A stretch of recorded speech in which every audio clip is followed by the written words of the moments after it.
EP4. "We should go in and check," said the camera operator, reading the worry on my face. He made the call before I could. I nodded. He switched on his equipment and led the way into the back room.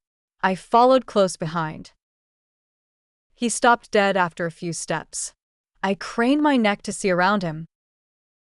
Gary Shelton was lying flat on the floor beside the bed, one hand still clutching the corner of the blanket. "Stop looking, call 911.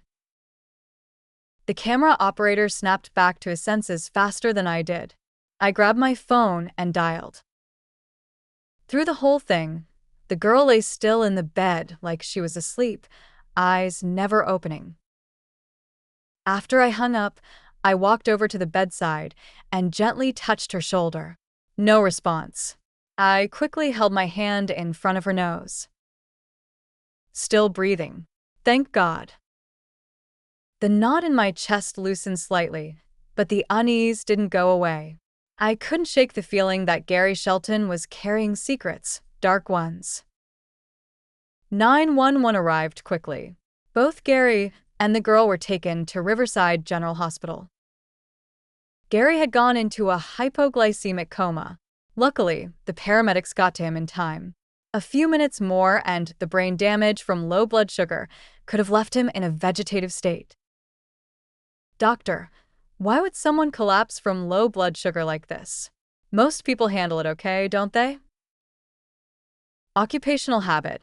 I started asking questions. In a person with normal pancreatic function, a hypoglycemic coma is extremely rare. But our tests show that Mr. Shelton has type 1 diabetes. He regularly injects insulin.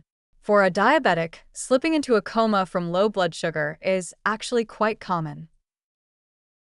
Why is that?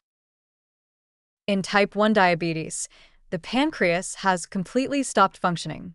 The patient depends entirely on external insulin injections to regulate their blood sugar.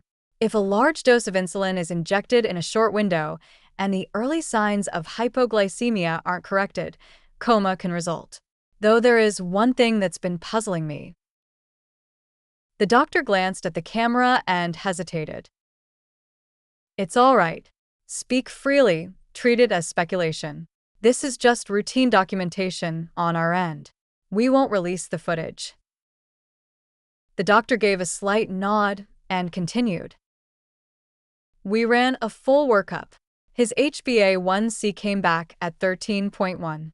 That's the average blood sugar over the past 3 months. A healthy adult is around 5.7.